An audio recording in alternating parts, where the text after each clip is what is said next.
નમસ્કાર દર્શક મિત્રો, પાટવી ગુજરાતી ન્યૂઝ ચેનલ માં આપનું હાર્દિક સ્વાગત છે।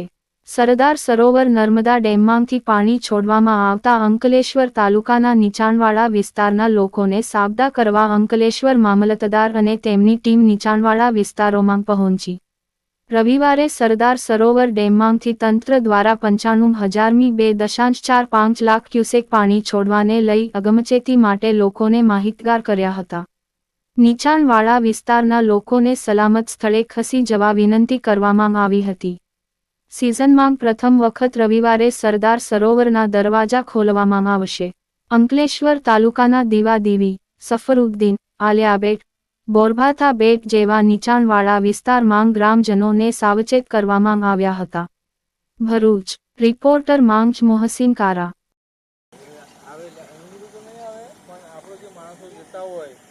કામ ધંધા માટે એ લોકોને કહેવાનું કે પાણી છોડવાના છે એટલે આપણે પાણી લગભગ છે ને સવારે 10 વાગ્યાની આસપાસ આવશે। 6 વાગે છોડે 4-5 કલાક આપણને લાગે, પછી આવીને નીકળી જશે, બરાબર। એટલે ગયા વખતે થયેલું એવું થાય એટલે વધારે પડતો વરસાદ છે એટલે એ પાણી 6 વાગે છોડે અડધી લાખ એટલે કિનારે કિનારે આવી રહેશે। વધારે બહુ તકલીફ ગભરાવાની જરૂર નથી, પણ કાળજી રાખવી પડે। કાળજી, હા, કાળજી રાખવી પડે, કારણ કે આપણને એવું હોય કે આપણે વરસાદ ક્યાં પડ્યો છે એટલે આવતીકાલે 6 વાગે પાણી છોડવાનું છે ગામડા ડેમમાંથી, એટલે એ આપણે ત્યાં 10 વાગે 4 કલાક પછી આવી જાય, સવારે 6 વાગે સવારે મળશે।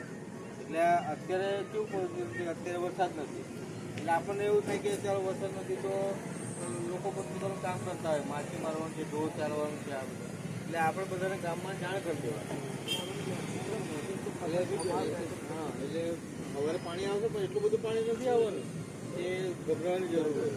24 ફૂટ ભય જેટલી સપાટી બતાવો, ના ના 22 સુધી નહીં, એ પણ આપણે એલર્ટ રહેવાનું। એટલે ગઈ વખત જેવું નહીં, ગઈ વખતે વરસાદ હતો એટલે સમજ્યા, પણ આ તો વરસાદ નથી અત્યારે। ગઈ વખત અંધારામાં જ વરસાદ પડે ને એની ઇફેક્ટ થાય આપણને, અને આ પહેલી વાર છોડવાના છે ડેમમાંથી એટલે એનો